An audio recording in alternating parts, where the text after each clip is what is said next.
Hello, everyone, and welcome to The Difference. We're highlighting the leaders who are making a difference in their teams, their stores, and their communities. I'm Drew Holler. And I'm Alexis Whaley.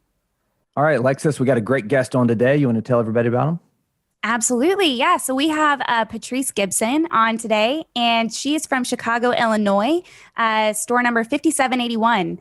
And I'm excited about this episode because she's got a lot of really amazing things around kind of grit and maintaining your strength through really tough times. So she has a phrase that I really like, show up and show out. It hit home. So I'm excited to get into it today. Yeah, she's going to be a great guest. She's obviously runs the Chicago store, but she's also a movie star, kind of. She was in she the Sparks. Well, she's in Sparks in the Darkness, which was the film that we released on the pandemic. Yes. Okay. And actually how I found her name. And she also obviously runs the store in Chicago, which we'll get into. But I think it's going to be a great conversation. Can't wait to get her. Absolutely. I'm excited. All right. Patrice, been busy. You're in Live Better You, right? Mm-hmm. Yes, sir. How long have you been part of the program? Oh, goodness. So I attended APU, it's been almost 4 years ago. And then Live Better You took off as soon as I got my associates. So then I hopped in and Live Better You. So almost 2 years. Oh, that's perfect. What are you getting your degree in? Business management and leadership. Okay. Which school are you going to? Bellevue. Oh, Bellevue. Good. What's the experience been like? It's actually been awesome. I've learned a lot. It's very interesting how there's one class, portion of the class that's all Walmart, which is really exciting. So I've learned a lot about business, how to run a business. It's been very interesting. I take a lot of the stuff that I learned and I bring it to my huddles. It's funny. It's so funny. So yesterday we talked about the Pareto principle and how you get most work out of 20% of your associates. So that was my homework assignment last week, and I brought it to my meeting, and we talked about leadership functions. So it was really interesting. I love how a lot of it relates to what we do here. So I'm able to share that with my team. Well, good for you. I know it's extra work on top of the work that you already do, and probably with your family. But I'm sure it'll be worth it. And you're investing in yourself, which is fantastic. Almost there. June. Wow. There's the light. There it is. One of the things I wanted to talk to you about was you're like a movie star too. Not only do you run a store, but you're in a movie, a Walmart movie, Sparks in the Darkness. And that's where I found your name. I was watching that. I was like, here's a rock star. We got to talk to her. What was that experience like? Like, I've been curious just for myself, like how long were they there? How did it all work? Oh my goodness. So it was a long experience. It started in June. So they met me at the store in June. This is toward the end of June after we found out that we would be reopening the store. So we were kind of just in here. Everything was getting cleaned. We're throwing everything in the garbage. They met me here at the store. And the journey, it ended. Well, it's still not over, but they followed me. They saw me then, and then they had plans to come back and visit like every 30 days. And with COVID and everything, that wasn't possible. So they came back in November, and they followed me for like 7 days. They came to my house. They checked out the store. And then there's times I'm like, okay, you got to unmic me. There's stuff going on. You got to unmic me.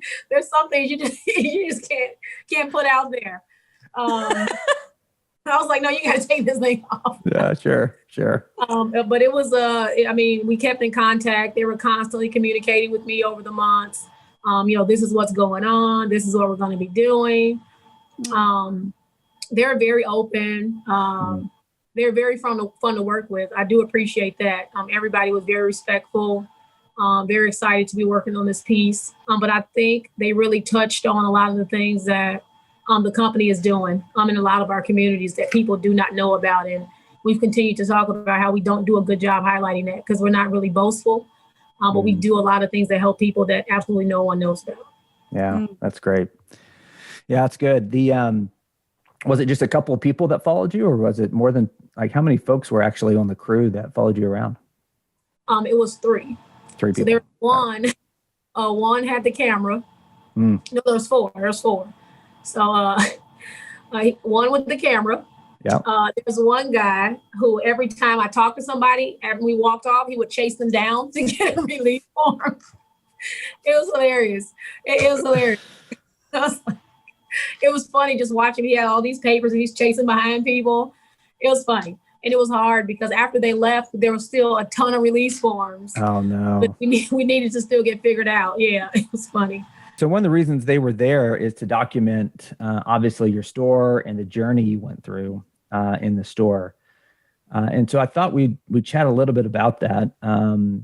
If you could start me off on, the night that the protests were going on, where were you at? What was going on in the store? And if you could just kind of walk me through that night. Yeah, so I was completely oblivious. The day, me and another store manager friend of mine, we were off at the mall shopping. So as the day started to wind down and we sat down for lunch, then we started to get like messages. And then I'm like, okay, wait a minute, what's like at Chicago, downtown Chicago, because we were in the suburbs. And I'm like, okay, what's going on? I'm like, this, it's not feeling good. So then as I got back to the city and I got home and I was just like, something doesn't feel right. So I called my overnight manager and I'm like, what's going on there? They're like, it's quiet. There's nothing really going on. It's business as usual. And I'm like, okay, just something. And I promise you, something just didn't feel right. Like I had this feeling in the gut of my stomach. I was like, oh my God, they're going to go in my store. I'm like, they're going to go in my store.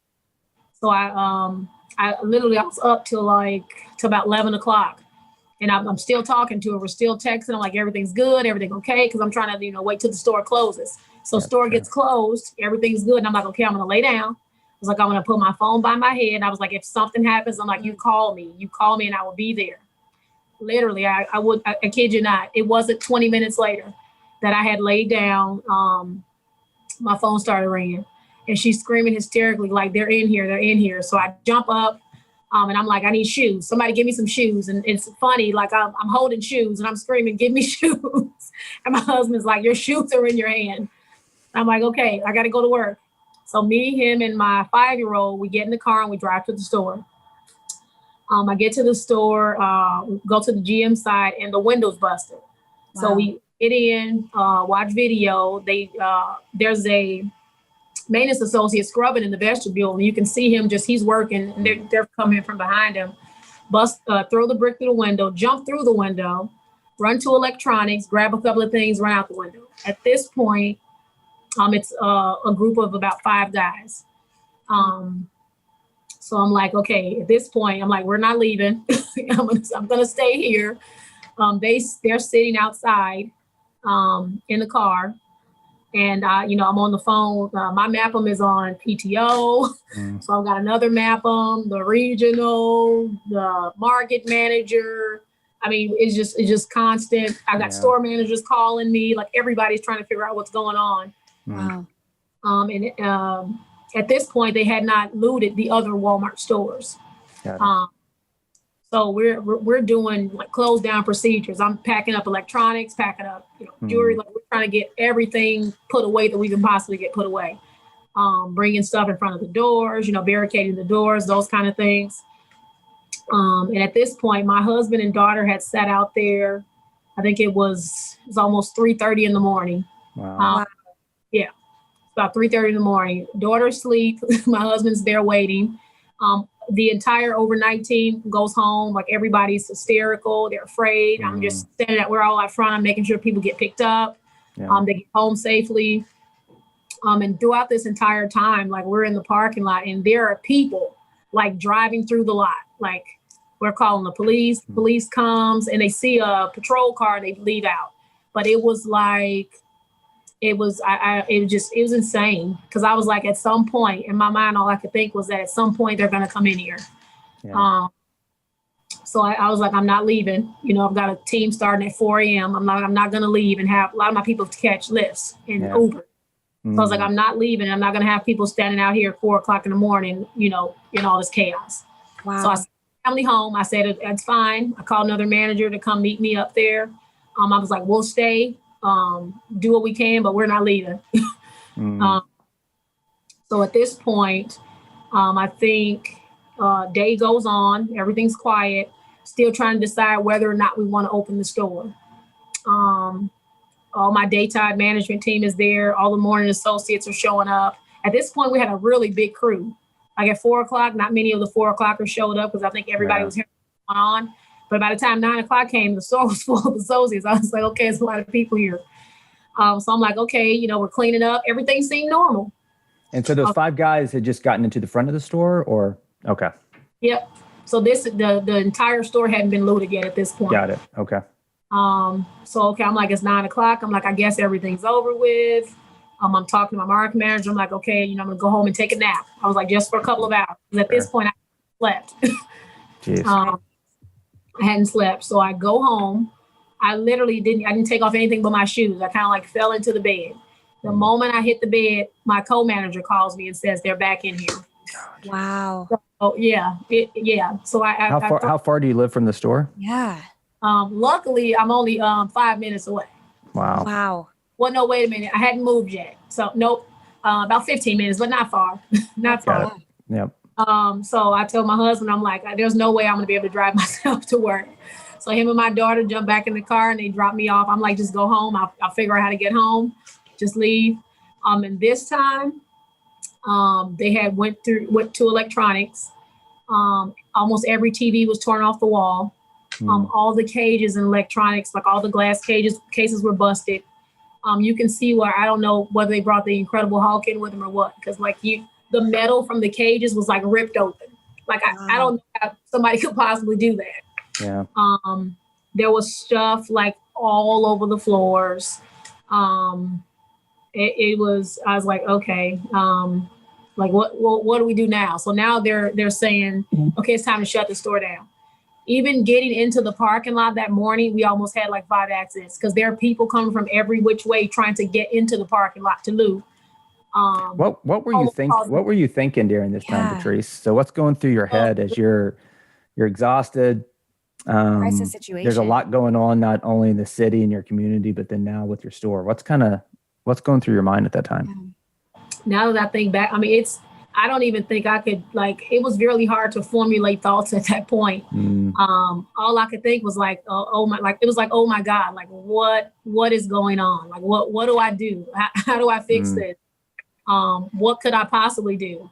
The only recourse we really had was to protect our associates. That's right. Like nothing in the store was worth it. It hurt. I'll tell you that. At that point, we're calling people saying, hey, don't come back. We'll let you know to come back. We're just trying to make sure that nobody shows up at this point because we know that we have to leave the store because they are going to come in here. There was about 200 cars lined up at the end of the lot. They were just waiting. So we pulled everybody out. And we're standing there like, there are associates who don't have ways to get home. So we're partnering them up with people to get home because there's literally it was a scary sight to look across the end of the lot and see all of those cars and all of those people waiting. And I just knew they were going to destroy the store. Like I knew it the day when I drove off to go home, I knew the store would be destroyed. Wow. So then you got everybody out of the store and then I guess that's when they came in, right? Yeah. The moment we were clear of the lot, they went in. Got it. And then I think it was later that day or the next day, we're on the news and the store is on fire. So they're like, I'm getting texts like, your store is on fire. Like and I was like, what? So I go the pictures on the news don't do it justice. Come back into this building and see what it looked like. I didn't watch any videos.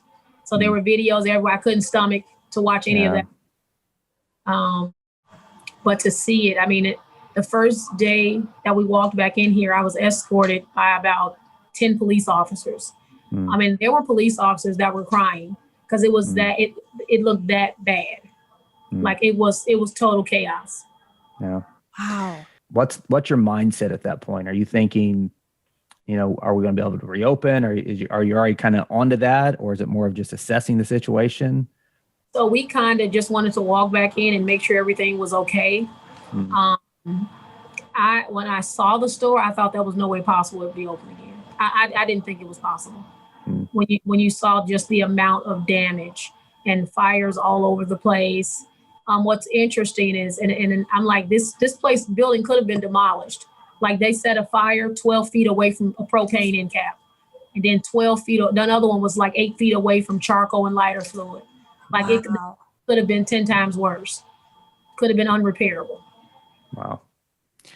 So when did you get the word that we were going to reopen? Like when did that come down to you? How long did that take? How did it feel to hear that the company was going to reopen the store? Oh, so that took a little over a month, about a month or so.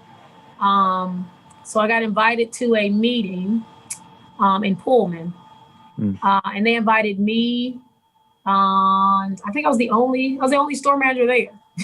And I was like, what kind of meeting is this? Because I got invited, and then some of my associates and some of the associates from the Pullman store got invited. So I was like, why am I the only store manager here? And lo and behold, Doug McMillan is there and Dakona is there. And I'm be honest with you, I almost lost my mind. And I was like, oh, okay. What's going on here? So Doug tells us, he says, I'm going to tell you guys a secret. He's like, but you can't tell anybody. And we're like, okay, we can keep a secret from Doug. And then he says, he's gonna open the store. And it was such an emotional moment. Yeah. Just for my associates, but even for the associates from the Pullman store.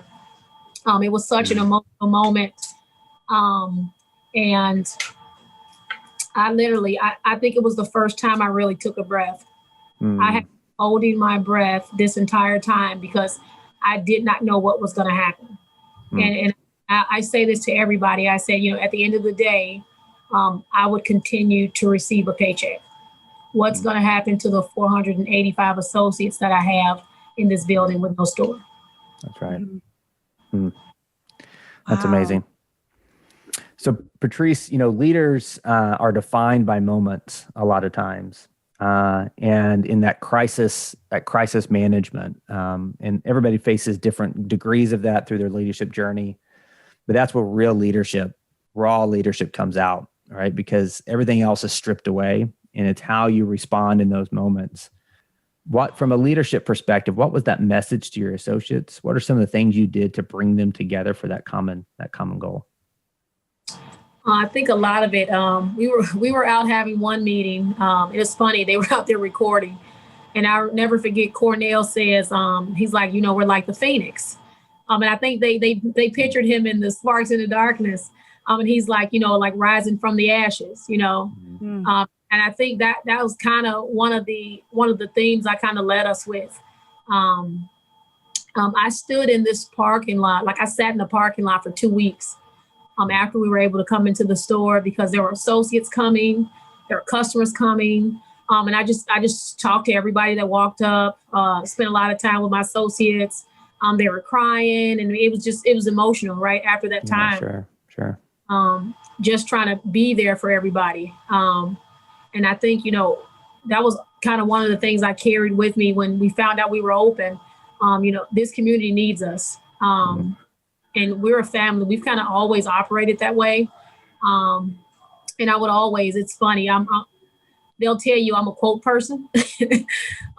Every day I'll bring like daily quotes to our meetings. And I'll say, hey, this is a quote for the day. And then I kind of let them, I'm like, hey, what does that mean, right? What does it mean to be part of a team? What does it mean to have ambition? What does it mean to have goals and things like that? So I've always tried to make it a team environment where we all kind of lean on each other, and we're okay with asking those tough questions and, having, accountability conversations with each other. We're a family, and that's kind of what took us through. And then each week, my associates went to 4 different stores. So each week, as we brought everybody back together, it was kind of like building, right? Building and adding more people to that team. Wow. It's great. New stores, like I've opened a couple of new stores for the company, and it's always my favorite thing to do. Wow. Thank you so much for sharing that with us, Patrice. I know that words can't describe the emotions and the feelings through all of that. And we just thank you so much for sharing your story with us around that. Man, so how has it been up until this point with your associates and kind of building that teaming feeling and environment? And, how are you continuing to kind of use your Patrice-isms, as I guess we can say, to keep that, morale going and showing up and showing out?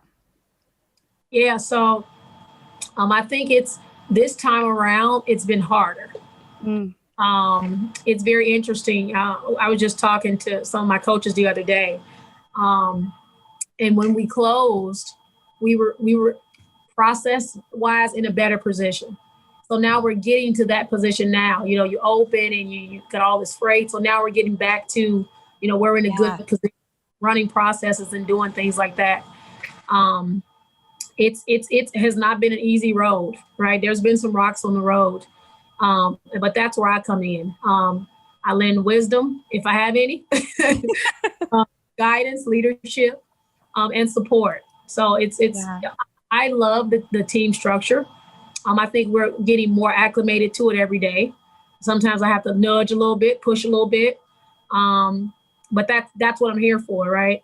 Mm-hmm. And I think where the company is going now with all the new changes that we're working on this week and going into next week with teaming will help with some of that, solidifying schedules and things like that. But I think it's overall, I think we're in a better position. And I was huddling when I was late for this call, sorry. I think I am excited for what we will do in the next few weeks and few months as we move the store forward. So it's not its best, but it's getting better, and that's kind of the goal. What drives you? What's everybody kind of has something inside of them that is their motivation and their drive. For Patrice, what is that?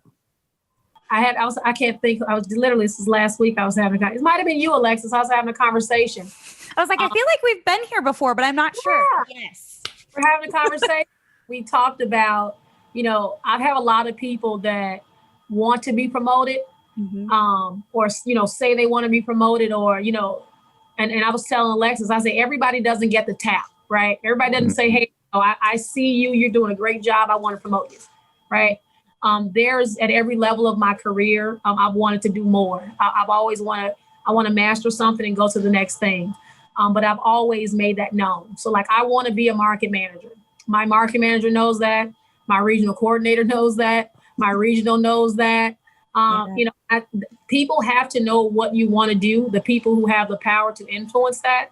But it can't be, I want to be a market manager, promote me. I have to run a good store.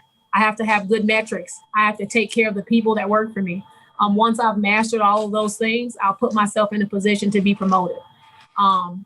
What drives me is I want to do more. I want to be the best. I don't like losing, right? I want to be successful. And, part of going to school was something I wanted to do for me personally, but I also thought it would help push me to the next level as it relates to being promoted in this company. So I tell people everything I do for a reason. There's always a method to my madness. I said, so if I sound crazy to you, there's a reason for that. All right. Last one is there anything you wish we would have asked? Is there anything that comes to mind that you'd like to say to people that may be listening to this? Another thing me and Alexis talked about. I think I've been put in a position and given a voice to empower people who thought that there are things in life that we may want to achieve and we may think that those are impossible. I told them when we were shooting the documentary, I'm not an anomaly, right? There's nothing special about me. I'm somebody who worked really hard, and I was rewarded for my hard work. So anything is possible. Success is for everybody. It depends on the person and how they go about getting it. Make good decisions, work really hard, show up and show out, and success can be yours. That's awesome. Only thing I would disagree with is I do think you're a special person. I would disagree with that. You're special in a lot of different ways. And I tell you what, we love your story. We love what you're doing there for your community and for your associates. And I've just enjoyed this conversation, learned a lot myself. Mm-hmm. But your passion and your ambition and your drive is what really stands out to me. And not only just for yourself, but you have ambition for your people. Yes. And for your community. And it's tremendous. So thank you so much for your time. I know you got a lot going on in the store today, but you spent some time with us, and I think there'll be a lot of people that get stuff out of this. So I really appreciate it. Yeah. Thank you so much, Patrice. And it feels weird to say this. I don't really know a whole lot more into what you've kind of shared with us on this call and in the previous call, but you are a very powerful person, and you make a difference in a lot of people's lives, and all of the extra steps that you took and that you still take, it hits hard for a lot of us. And I just appreciate you a lot. So thank you so much. Thank you.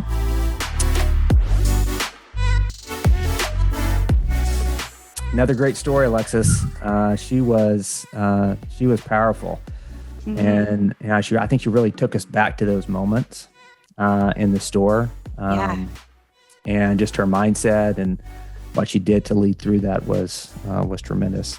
My notes, I have the show up and show out that she talked about, this ambition and drive that she has, but also that she has for other people. And then one of the things I put in here from a store manager perspective is sometimes there's rocks in the road, and that's where I come in. That's what she said. Sometimes there's things that get in the way, and me as a leader, that's my job. My job is to remove those obstacles. Mm-hmm. And I think she's just a great example of a leader. Absolutely. What did you have? Yeah, no, I also took a few notes on our previous call, but I think the thing that keeps sticking out for me is how much of being a leader, since I've only been with the company for a very short amount of time, is so focused around listening to your people and really reaching out to them and hearing what they need from you in order to kind of, build this powerhouse of a team. I'm just in awe, honestly, from her story and all the things that she experienced with her people, and powerful, definitely. That is powerful. Yeah. We got powerful leaders out there. For those of you there listening, I hope that you have a chance to learn some things from today, but then also that you go out and you make a difference in your team's lives, in your communities, and with your customers. Have a great week. Bye, everyone.